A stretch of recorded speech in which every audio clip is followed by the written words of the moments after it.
Katonda ayinza okukuggyako maama wo, Katonda ayinza okukuggyako taata wo. Naye oyo y'ani? Katonda. Katonda yabadde n'ensonga lwaki yaggyeeko obusojo. Osanga agenda tulekoze singa twafiiriddwa omwana wadde omu bw'ati singa n'essomero liggale. Ekyo mukimanyi? Nga kosita ziri wano, tulinnya.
mulaba abasinga obungi tebazze batidde naye musobodde okukola ki okujja. So kati kino njagala okumaliriza nga mbagamba nti ekisookera ddala mu bulamu bwo buli lwofunanga ekizibu ekisookera ddala osooka kutunula ekirungi ky'ofunyeemu. Ekirungi ky'okoze eki? Muyinza okumbuulira ekirungi kye tufunye mu kino ekyabaddewo ki? Tewali yafudde. Ekyo kikulu nnyo nnyo, tewali yakoze eki? Tewali yafudde. Bino ebirala tujja kweyongera okunoonya ku buyambi, tujja kweyongera okusaba anaaba asobodde atuyambeko musobole okubeera nga mubeera ku ki? Ku ssomero. Era kati bwe batulabye ku mawulire, bwe batulabye ku mikutu egy'enjawulo nga twafunye obuzibu, bambi era ne bajja eki? Enzikakkamu. Mubeere nga muli bakkakkamu. Bameka abali mu C.O.U abaasiibye? Ekiseera kino kyakweyongera kwegayirira Allah. Abapittu tugenda kukola ekisoboka okulaba nga tunoonya ku bitabo kubanga mwayonoonekeddwako nnyo ebiki? Ebitabo byammwe nnyo nnyo nnyo. Manya gange nze Nampijja Agnes. Nabadde mu kilaasi ne mpulira enkuba ng'etonnya. Yasoose n'etonnya naye nga tetonnya nnyo. Ne malawo n'etandika okubeeramu embuyaga. Naye ne mpulira nga wabweru, nga mpulira abaana baleekaana. Ne nfuluma naye we nafulumye nagenze olaba ng'amabaati gavuddeko nga kilaasi gye tulimu ng'enyeenya, enfuufu ng'eyiika. Ne nziruka ne nfuluma ne ngenda mu kilaasi eyabadde seefu. We navuddeeyo we nakomye otegeera ne ngwa wansi.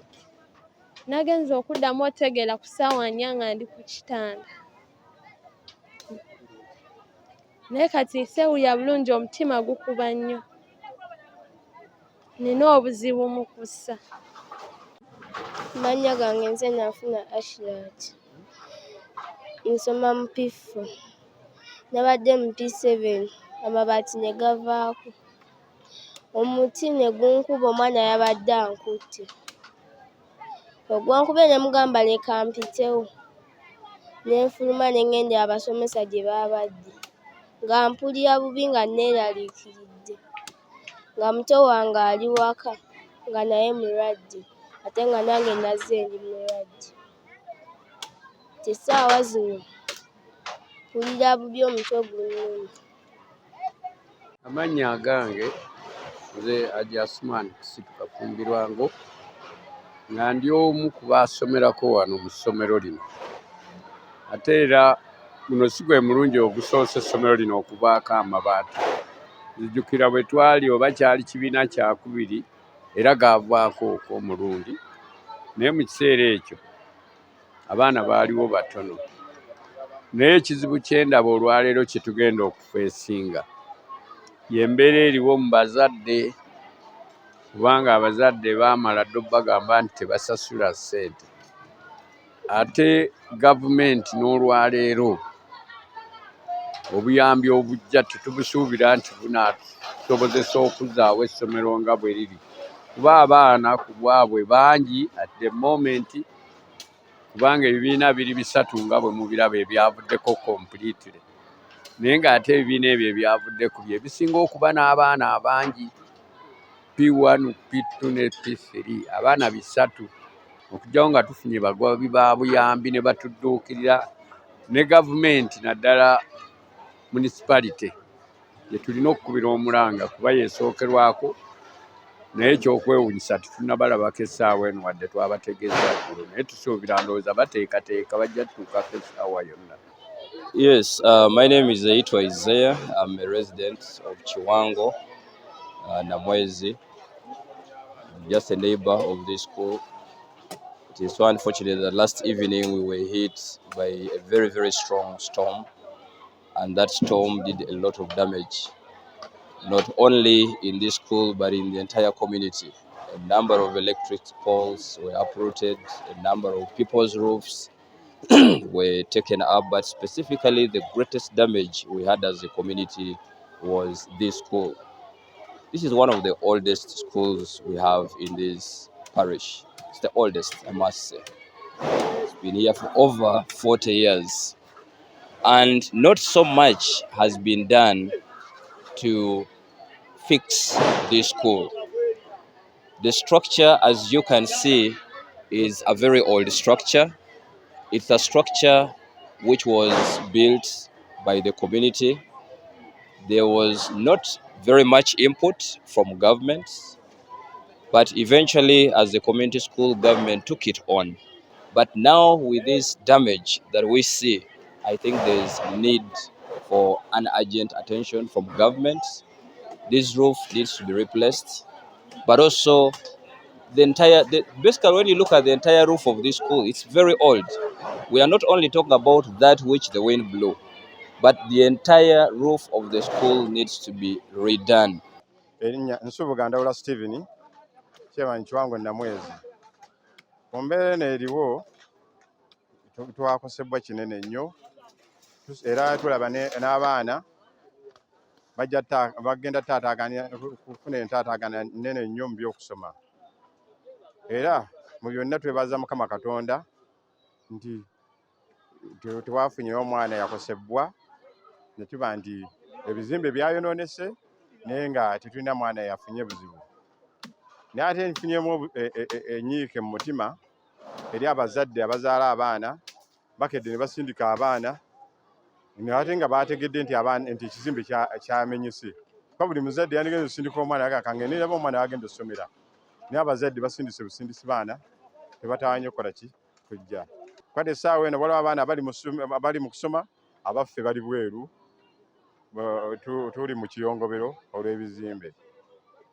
Era abayizi abamu kyendaba nti bagenda kukosobwa oba kutaataaganyizibwa mu by'ensoma yaabwe, kubanga abamu bali mu kiraasi kati basoma. Mukama yatuyambye nti byonna teryabambuse. Abamu bali mu kiraasi basoma, naye kati ate abalala bafunye okutaataaganyizibwa nti tebasomye, ate nga tulaba serebaasi egenda mu maaso. Egamba simanyi, tusaba gavumenti na buli muzira kisayi yenna alina ky'asobola okutuyamba, n'oyo yenna ayagaliza essomero lyaffe erya Kiwango Umea ebirungi batudduukirire. Erinnya Nakito Hadija, omukulu w'essomero wa Kiwango Umea Primary School erisangibwa mu Goma Division Mukono municipality. Olunaku lw'eggulo nga 23, olunaku lwakedde ng'ennaku endala, twakedde bulungi. Abaana baffe programs ne zitambula nga bwe zirina okutambula, naye mu afternoon time ssaawa zaabadde nga 10:00 ekire ky'enkuba ne kikwatirira okuwera 11, embeera n'etusajjukako. Enkuba yazze eyabadde mu kibuyaga omungi ennyo, eyabadde ey'entiisa. Ffenna twatidde n'etuleka mu mbeera ey'ennaku. Already tulina abaana badde tupulaninga nti tunaasaka kulaba nga baawulwa 125 mu classes, ante zennyini ezo ne zivaako amabaati. Twatidde nnyo, twakoseddwa, ebintu byayonoonese mu bibiina okutandikira ddala n'okuvibwako kw'amabaati. Roofs zaavuddeko, ebibiina ebyo ate nga birimu abaana bangi nnyo. Tekitugaana nte era kwebaza Katonda nti tetulina muntu yenna yaviiriddwako bulamu.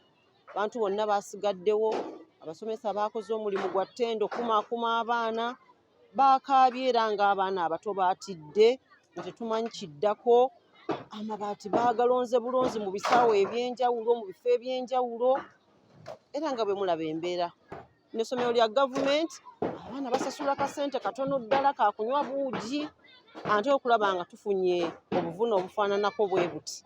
Siyinza kubagamba nti tulina essanyu lyonna, tuli banakuwavu.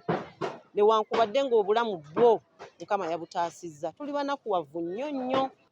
N'olwekyo omwana omu omuwala ow'ekyokuna yakubiddwa omuti ogwavudde waggulu mu kibiina, kati kaavuddeyo naye kyamukisa mulungi omwana oyo asobodde okubeerawo. N'omulala omu yazirise bamuyita Agnes wa P7, omwana oyo alinamu engeri y'okuzirika, akwatibwa mangu ensisi, yazirise naye Mukama atuyambye naye tumumaze emaze ng'asobodde okubeerawo. Yatidde nnyo, kale okutya kwabayisizza bubi nnyo nnyo nnyo. So gwe muwendo gw'abaana abo Mukama gwe yasobodde okutaasa mu mbeera. Ebibiina ebyakoseddwa kuliko ekibiina eky'ekyomusanvu, kuliko ekibiina eky'abaana aba P1, kuliko ekibiina eky'abaana aba P2, mpozi n'oludda lwa woofiisi lwonna. N'ebirala byagenze bimogokako kubanga emiti gyagenze gibikuba. Naye ng'ebyo ebibiri byakoseddwa nnyo ebyo ebisatu. Ebintu ebyayonoonese, ebya woofiisi byayonoonese. Ebintu bya woofiisi omuli kompyuta byayonoonese, printer byayonoonese, CPU byagenzeemu enkuba. Ebintu ebyo bibadde bituyamba nnyo naye mpulira ennaku nti byayonoonese mu kaseera akatono ennyo. Woofiisi yavuddeko, akasolya konna kagenzeemu ebituli nga bwe mukalaba. Ebitabo by'abaana kubanga abazadde ba gavumenti omwana ajja n'ebitabo 6 nga ne 12 bimulema, naye okulaba nti byonna kibiina ekyokubiri ne P1 abaana tebasigazza bitabo. Buli gwe kikwatako, buli alina okulumirirwa abaana b'eggwanga mutuyambe.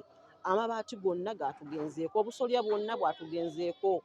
Tubadde twakamala okuteeka gutters ku tanka, twavesitinga amazzi, byonna byayonoonese. Kati tulina obuzibu bw'amaanyi.